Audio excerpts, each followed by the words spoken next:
LandSpace, a Chinese business, was the first company to ever send a methane-powered rocket into orbit when it safely launched its Zhuke 2 rocket this month. This put LandSpace ahead of many U.S. vehicles that were trying to get to the milestone first.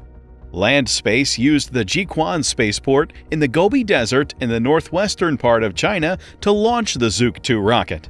The Chinese military is in charge of this building. In a press statement, the company called the launch a success, and tracking data on the rocket made public by the U.S. military showed that it went into orbit at an average height of about 280 miles or 450 kilometers. LandSpace said the flight mission was completed as planned, and the launch mission was a complete success. The mission was a complete and total success. The Zhuke 2 rocket is the first liquid oxygen methane rocket in the world to reach orbit safely. It is also the first launch vehicle in civil and commercial spaceflight in the United States to reach orbit using a liquid engine that was made by the company itself. The Zhuke 2 rocket is also the first launch vehicle in civil and commercial spaceflight in China to successfully reach orbit using a liquid engine that was made by the company itself. The Zhuke 2 Vermilion Bird 2 rocket is on the smaller end of the range of methane-powered rockets that are being made in the United States right now. In its current form, the Zhuke 2 rocket can send a payload of about 1.5 tons or 3,300 pounds into a polar sun synchronous orbit. This is a place that many sensors that look at Earth like to go. In April, SpaceX successfully tested their huge methane-powered Super Heavy rocket and Starship launch vehicle for the first time from the state of Texas. However, the operation was stopped before it could reach space. When it is fully operational, the reusable Starship will be able to carry 100 times more goods than the Chinese Zhuke 2 rocket. In March, Relativity Space tried to launch its smaller Terran 1 rocket from the state of Florida. However, a few minutes after liftoff, the upper stage engine stopped working properly, which kept the ship from going into orbit. Relativity no longer works on the Terran 1 plan, because the Terran R rocket is so much better. The Vulcan rocket, which is being made by United Launch Alliance, the Neutron launch vehicle, which is being made by Rocket Lab, and the New Glenn, which is being made by Blue Origin, will all use methane in some way. They are all in different stages of development. The buzzword du jour is methane.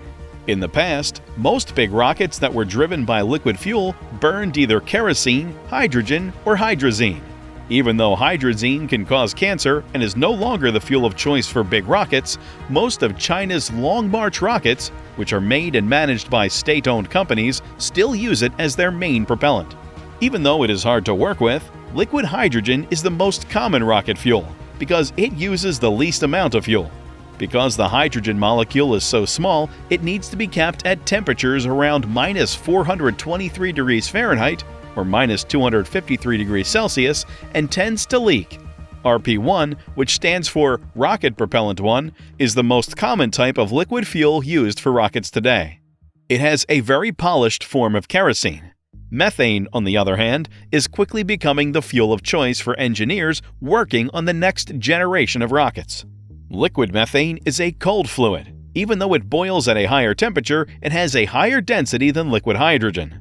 Its temperature is more like that of liquid oxygen, which is used as an oxidizer on rockets that use hydrogen, oil, or methane as fuel. Methane adds more benefits to rockets that can be used more than once. Kerosene fuel is used to power SpaceX's reusable Falcon 9 boosters. Reusable rocket engines get more soot when they are used with kerosene fuel, so these engines need to be cleaned and fixed up between flights. This is one of the reasons why SpaceX chose methane as the fuel for its next-generation Starship rocket instead of other options. There is an extra benefit to using methane, but it might not be clear for a long time. Future explorers might be able to get methane from Mars's natural materials and power their own rockets with it. The Zhuke 2 rocket is driven by 4 methane-powered TQ-12 engines. After the Zhuke 2 missile flew for the first time in December, LandSpace was able to launch their rocket successfully late Tuesday night.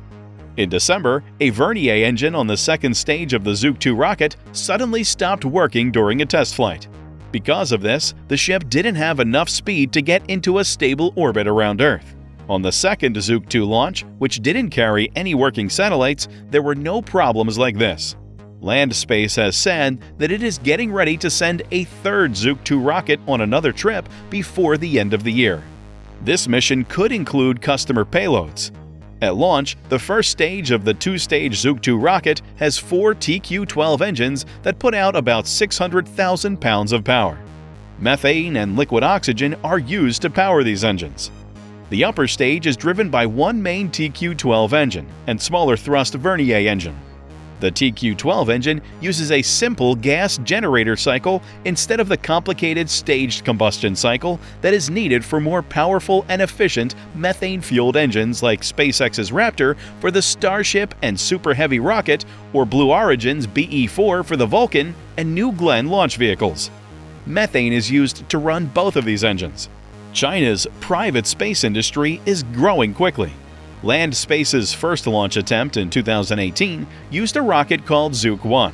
It was driven by solid fuel and probably used propulsion technology from the Chinese military's ballistic missile arsenal.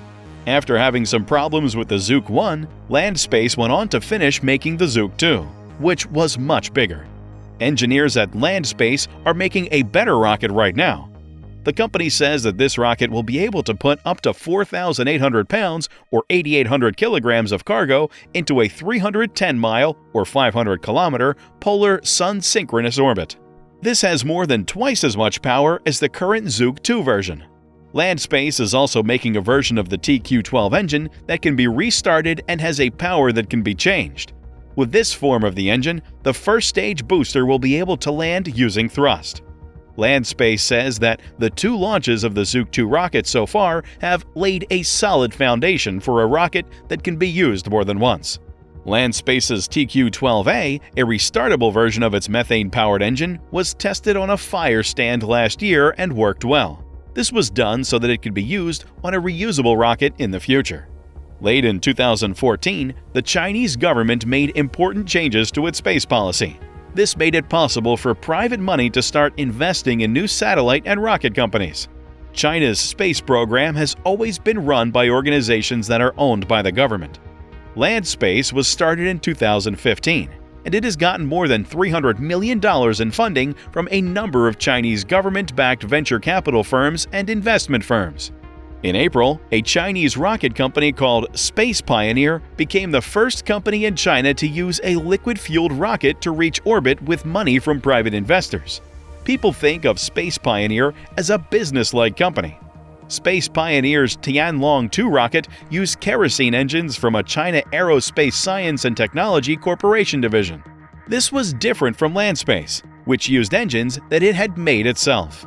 This company is the main firm owned by the Chinese government that runs China's space program.